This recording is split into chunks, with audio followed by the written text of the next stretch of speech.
Green Lantern Emerald Knights is an animated follow-up to the previous animated film, Green Lantern First Flight, but not really.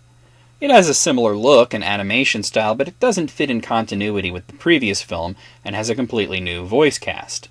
And even though its release timing was made to promote the live-action film, it's also not connected to that at all.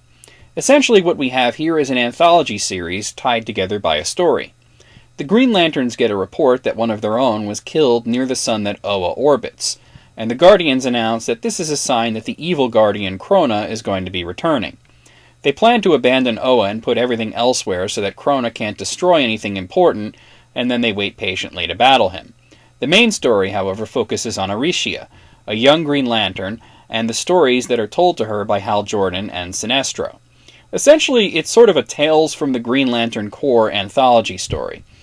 Some of the stories are taken from the comics directly, like the tale of the drill instructor who trained Kilowog, and the story of Mogo, the Green Lantern that is an entire living planet.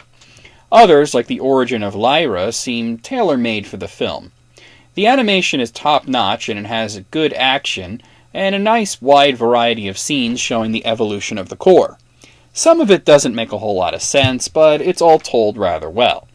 The voice acting is also very good, perhaps better than First Flight. Though I miss Michael Madsen as Kilowog, Henry Rollins does a great job replacing him. He gives the character a wide emotional range, and Jason Isaacs is a great choice for Sinestro, even though he's a minor character that doesn't have a whole lot of lines until near the end of the story, where he tells the tale of Abin Sur's run-in with Atrocitus. Nathan Fillion is also passable as Hal Jordan, though I have to say I preferred Christopher Maloney's take on Hal Jordan. Oh well. As far as the anthologies go, well, it's pretty typical. Some of the segments are bound to be more interesting than others. The Mogo story is probably the worst part.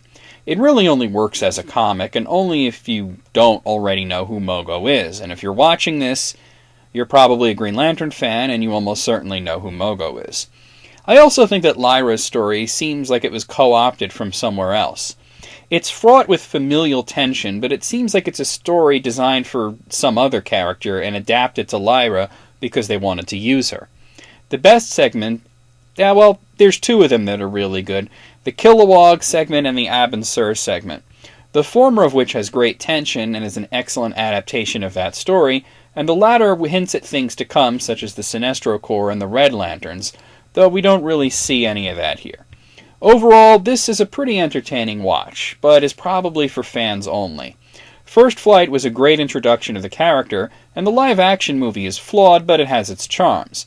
Emerald Knights is for aficionados of the character only. If you're a Green Lantern fan, you'll like it a lot, but otherwise, it's a lot to take in, and I definitely recommend First Flight over this. I will give it a 7 out of 10.